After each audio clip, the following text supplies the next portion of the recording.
ಮಾಡ್ತಾ ಬಂದೆ. 26ನೇ ತಾರೀಕು ನಡೀತಕ್ಕಂಥ ಲೋಕಸಭೆ ಚುನಾವಣೆ ನಮ್ಮ ಮುಂದೆ ಇದೆ. ಲೋಕಸಭಾ ಚುನಾವಣೆಯಲ್ಲಿ ಯಾವ ಪಕ್ಷದ ಯಾವ ಅಭ್ಯರ್ಥಿಗಳನ್ನು ಆಯ್ಕೆ ಯಾಕೆ ಮಾಡಬೇಕು ಅಂತಕ್ಕಂಥದ್ದನ್ನು ಎರಡೇ ನಿಮಿಷದಲ್ಲಿ ಬಹಳ ಚಿಕ್ಕ ಒಂದು ಸಣ್ಣ ಎಕ್ಸಾಂಪಲ್ ಮಾಡಿಕೊಂಡು ನಾನು ಮಾತಾಡ್ತೀನಿ. ಬಂಧುಗಳೇ, 1947 ಸ್ವಾತಂತ್ರ್ಯ ನಂತರ ಇವತ್ತೇನು ವಿಕಸಿತ ಭಾರತ ಅಂತ ಹೇಳ್ತಾರಲ್ಲ, ಇವತ್ತು ನಿಜವಾಗ್ಲೂ ವಿಕಸಿತ ಭಾರತ ಇಲ್ಲ. ಆವತ್ತಿನ ಗಾಂಧಿ, ನೆಹರು, ವಲ್ಲಭಾಯ್ ಪಟೇಲ್ ಎಲ್ಲ ಪ್ರಮುಖರು ಸೇರಿಕೊಂಡು ಹಿಂದುತ್ವವಾದವನ್ನು ಕೂಡ ಮಂಡಿಸ್ತಕ್ಕಂಥ ದೇಶ್ ಮುಖರ್ಜಿ ಅವರನ್ನು ಕೂಡ ಕ್ಯಾಬಿನೆಟ್ ಸೇರಿಸ್ಕೋಬೇಕು, ಅಂಬೇಡ್ಕರ್ ಅವರನ್ನು ಕೂಡ ಕ್ಯಾಬಿನೆಟ್ ಸೇರಿಸ್ಕೋಬೇಕು, ಮುಸ್ಲಿಂ ಸಮುದಾಯವರು ಕೂಡ ಸೇರಿಸ್ಕೋಬೇಕು, ಎಲ್ಲ ಪ್ರಾಂತ್ಯದಿಂದ ಇರತಕ್ಕಂಥ ಒಬ್ಬೊಬ್ಬರನ್ನ ಸೇರಿಸ್ಕೊಂಡು ವಿಕಸಿತ ಭಾರತವನ್ನು ಕಟ್ಟಿ ಸಂವಿಧಾನದ ಮುಖಾಂತರ ನಾವು ಆಡಳಿತವನ್ನು ಕೊಡಬೇಕು ಅಂತಕ್ಕಂಥದ್ದನ್ನು ಪ್ರತಿಪಾದಿಸ್ತೀವಿ. ಇವತ್ತಿನ ಪರಿಸ್ಥಿತಿಯ ಅಗತ್ಯದಿಂದ ನಾವು ಅವಲೋಕನ ಮಾಡಿದ್ರೆ ನ್ಯಾಯಾಂಗ, ಕಾರ್ಯಾಂಗ, ಇವು ಮೂರು ಶಾಸಕಾಂಗ, 4ನೇ ಅಂಗನೇ ಪತ್ರಿಕಾವತಿ, ಮೀಡಿಯಾ ಇಂಥವು.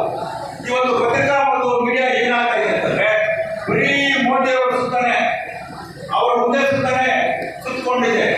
ಬೇರೆ ಯಾವುದೇ ತರವಾದಂತ ಇಲ್ಲ, ಅವ್ರನ್ನ ಮಾತ್ರ ಫೋಕಸ್ ಮಾಡುವಂತ ವ್ಯವಸ್ಥೆ ಇದೆ. ಮತ್ತೆ ಇವತ್ತು ಲೋಕಸಭೆಯಲ್ಲಿ ಮೊದಲಿಗೆ ವಿರೋಧ ಪಕ್ಷದವರಿಗೆ ಕಾಲಾವಕಾಶ ಕೊಡ್ತಾ ಇದ್ದಾರೆ ಮಾತಾಡೋದಕ್ಕೆ. ಪ್ರಬುದ್ಧವಾದಂತ ರಾಜಕಾರಣಿಯಾಗಿದ್ದರೆ ಗಂಟೆಗಟ್ಟಲೆ ಅವರು ಈ ದೇಶದ ಕುರಿತು ಮಾತಾಡೋಕ್ಕೆ ಅವಕಾಶ ಇತ್ತು. ಆದರೆ ಇವತ್ತು ಯಾರು ಮಾತಾಡೋಕ್ಕಂತ ಅವಕಾಶ ಇಲ್ಲ. ಯಾರಾದರೂ ಆ ಸರ್ಕಾರದ ಅನ್ಯಾಯಗಳನ್ನ, ದೌರ್ಜನ್ಯಗಳನ್ನ, ಭ್ರಷ್ಟಾಚಾರವನ್ನು ಮಾತಾಡಿದ್ರೆ ಆ ಬಿಜೆಪಿಯಲ್ಲಿರ್ತಕ್ಕಂಥ ಸದಸ್ಯರು ಮೋದಿ ಮೋದಿ ಮೋದಿ ಅಂತ ಕತ್ತಲ ಎಬ್ಸೋದು.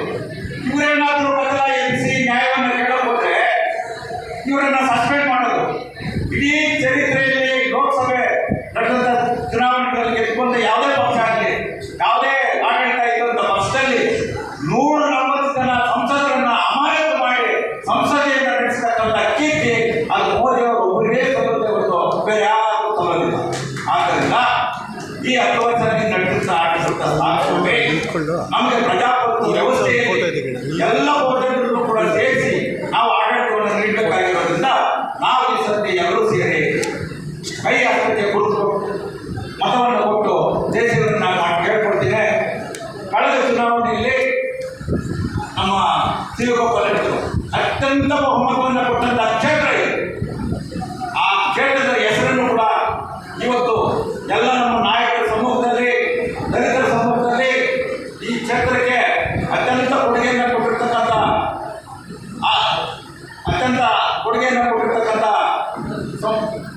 ನಮ್ಮ ಮಂಜಣ್ಣವರು, ಪತ್ತೂರು ಮಂಜಣ್ಣವರು ಕೂಡ ಕಳೆದ ಚುನಾವಣೆಯಲ್ಲಿ ಹೆಂಗೆ ದೊಡ್ಡ ಬಹುಮತವನ್ನು ಕೊಟ್ಕೊಂಡ್ರು ಅದೇ ರೀತಿ ನಾವು ಇವತ್ತು ಕೊಟ್ಟರು.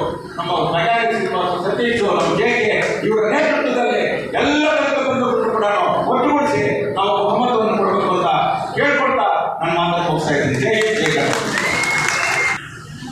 ಇವತ್ತು ನಮ್ಮ ಮುಳಬಾಗಿಲು ನಗರದ ಒಂದು ಕಲ್ಯಾಣ ಮಂಟಪದಲ್ಲಿ ಸಂವಿಧಾನವನ್ನು ಉಳಿಸಬೇಕು ಅನ್ನೋ ಒಂದು ಕಾರ್ಯಕ್ರಮವನ್ನು ಆಯೋಜಿಸಿ ಈ ಒಂದು ಮೆರುಗು ತುಂಬಿಸಿರ್ತಕ್ಕಂಥ ಮೊದಲನೇದಾಗಿ ನಮ್ಮ ಕಾಂಗ್ರೆಸ್ ಅಭ್ಯರ್ಥಿ ಆಗಿರ್ತಕ್ಕಂಥ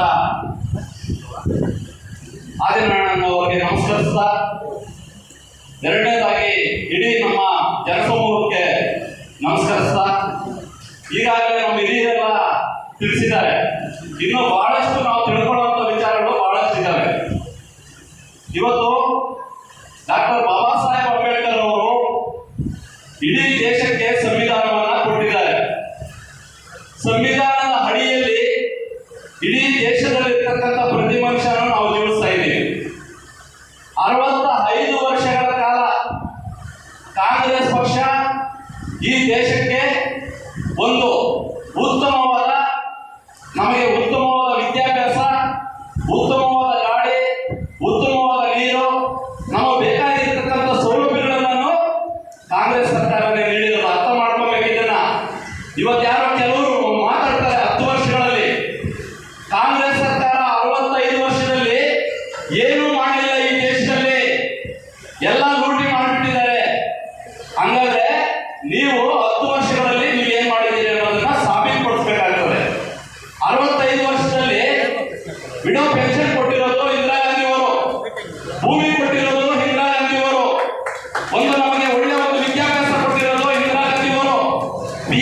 BSNL ಏನ್ ನಾವು ಮೊದಲು ಟೆಲಿಫೋನ್ ಮಾತಾಡ್ತಾ ಇದ್ವಿ, BSNL ಕೊಟ್ಟಿರೋದು ಇಂದಿರಾ ಗಾಂಧಿ ಅವರು ಹಲವಾರು ಯೋಜನೆಗಳನ್ನ ಹಲವಾರು ಸಂಸ್ಥೆಗಳನ್ನ ಕಟ್ಟಿರ್ತಕ್ಕಂಥದ್ದು ಕಾಂಗ್ರೆಸ್ ಸರ್ಕಾರ. ನಿಮ್ಮದೇನು ಕೊಡುಗೆ?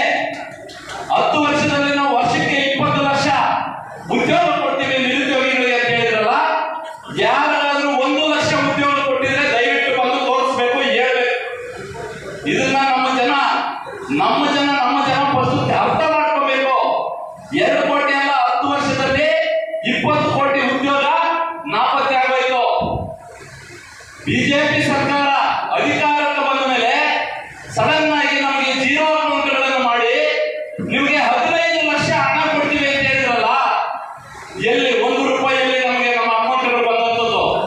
ಇಡೀ ನಮ್ಮ ಬಡವರ ದುಡ್ಡನ್ನ ನೀವು ಯಾವ ರೀತಿ ಫೋನ್ ಮಾಡಿಸ್ಬೇಕು ಅನ್ನೋದನ್ನ ನೀವು ಗಮನದಲ್ಲಿ ಇಟ್ಕೊಂಡು ನೀವು 15 ಲಕ್ಷ